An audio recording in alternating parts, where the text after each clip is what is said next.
Good morning. Hello, my class. Happy Wednesday. It is officially, what number day of quarantine are we on? I have to look at my calendar. We have officially been in quarantine 1, 2, 3, 4, 5, 6, 7, 8, 9, 10, 11, 12, 13, 14, 15, 16, 17, 18, 19, 20, 21, 22, 23, 24 days. Holy cow. I cannot believe it's been 24 days since I last saw you guys, which I did see some of you come up and get your lunches yesterday. So I was happy I got to say hi to some of you guys. But today is Wednesday. It's gorgeous outside. I want you guys to get outside and get some fresh air. But first, I need to catch up. So today I'm going to read chapters 4 and chapter 5 of Harry Potter and the Chamber of Secrets. And I also have the novel studies for chapters 3 and 4 that I'm going to go over the answers for. So I've got a lot to do today before I do my yard work because I've got plans today too. I gotta tell you though, last night, Miss Rhodes is so proud of herself.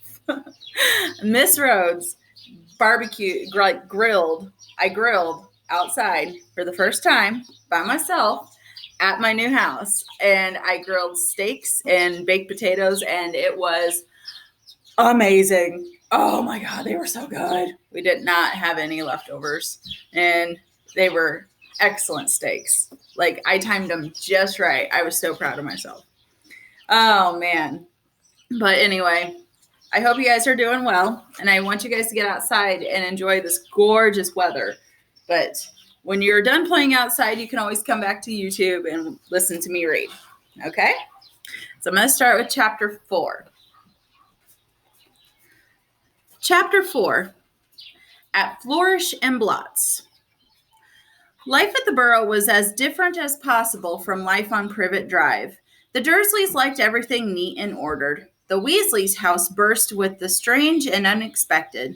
Harry got a shock the first time he looked in the mirror over the kitchen mantelpiece, and it shouted, "Tuck in your shirt, Scruffy!"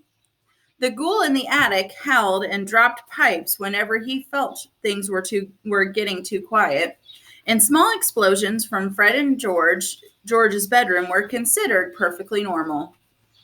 What Harry found most unusual about life at Ron's, however, wasn't the talking mirror or the clanking ghoul. It was the fact that everybody here seemed to like him. Mrs. Weasley fussed over the state of his socks and tried to force him to eat 4 helpings at every meal. Mr. Weasley liked Harry to sit next to him at the dinner table so that he could bombard him with questions about life with Muggles, asking him how to explain things like plugs and how the postal service worked. "Fascinating," he would say as Harry talked him through using a telephone.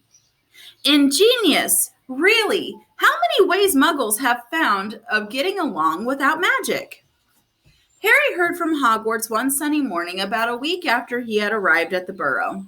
He and Ron went down to breakfast to find Mr. and Mrs. Weasley and Ginny already sitting at the kitchen table. The moment she saw Harry, Ginny accidentally knocked her porridge bowl to the floor with a loud clatter. Ginny seemed to be very prone to knocking things over whenever Harry entered a room. She dived under the table to retrieve the bowl and emerged with her face glowing like the setting sun.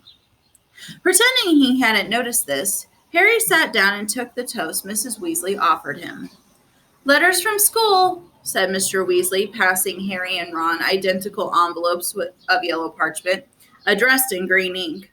"Dumbledore already knows you're here, Harry. Doesn't miss a trick, that man. You two got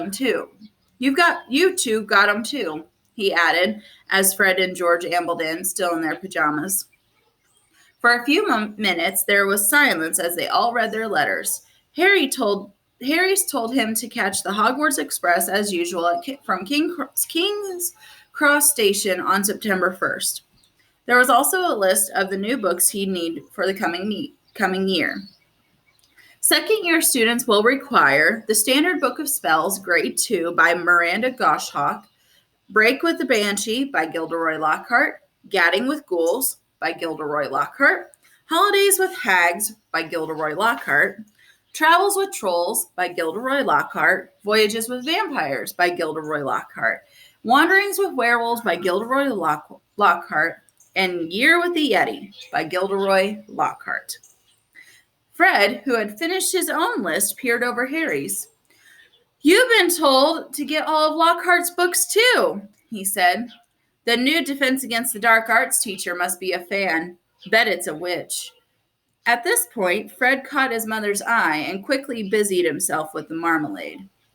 "That lot won't come cheap," said George, with a quick look at his parents. "Lockhart's books are really expensive." "Well, we'll manage," said Mrs. Weasley, but she looked worried. "I expect we'll be able to pick up a lot of Jenny's things secondhand."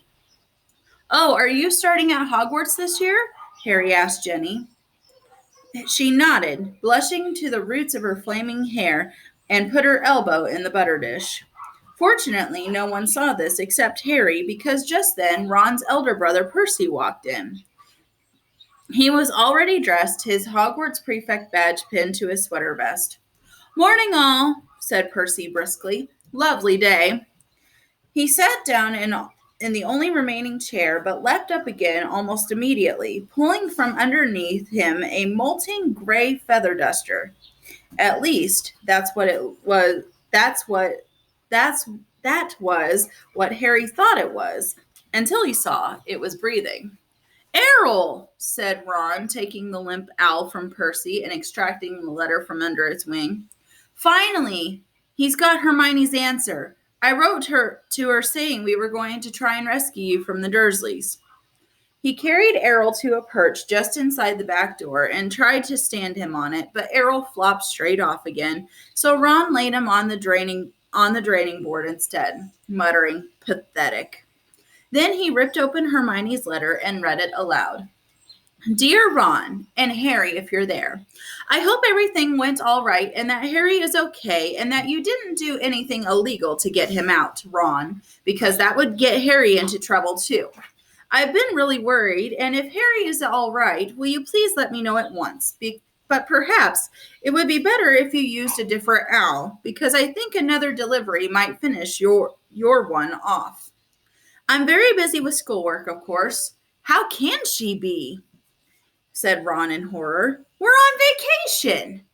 And we're going to London next Wednesday to buy my new books. Why don't we meet in Diagon Alley?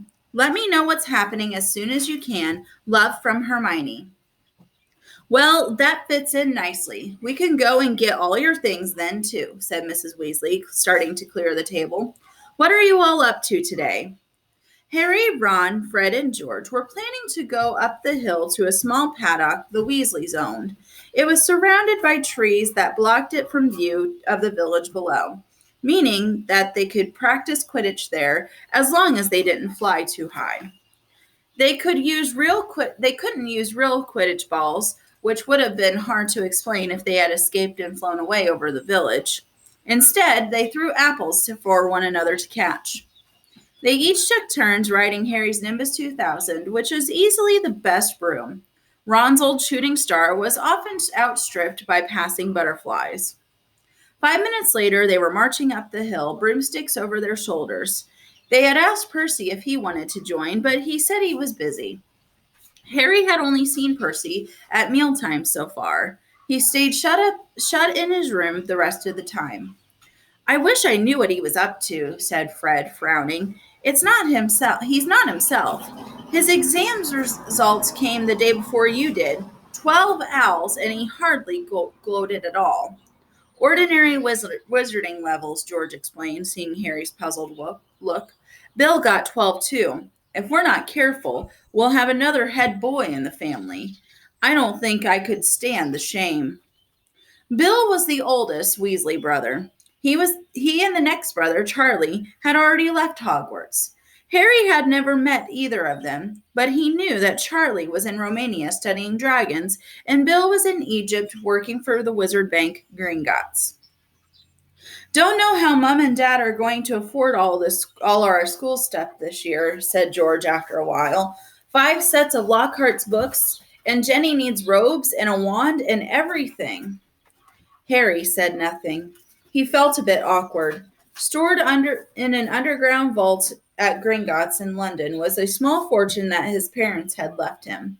Of course, it was only in the wizarding world that he had money. He couldn't use galleons, sickles, and nuts in Muggle shops. He had never mentioned his Gringotts bank account to the Dursleys. He didn't think their horror of anything connected with magic would stretch to a large pile of gold.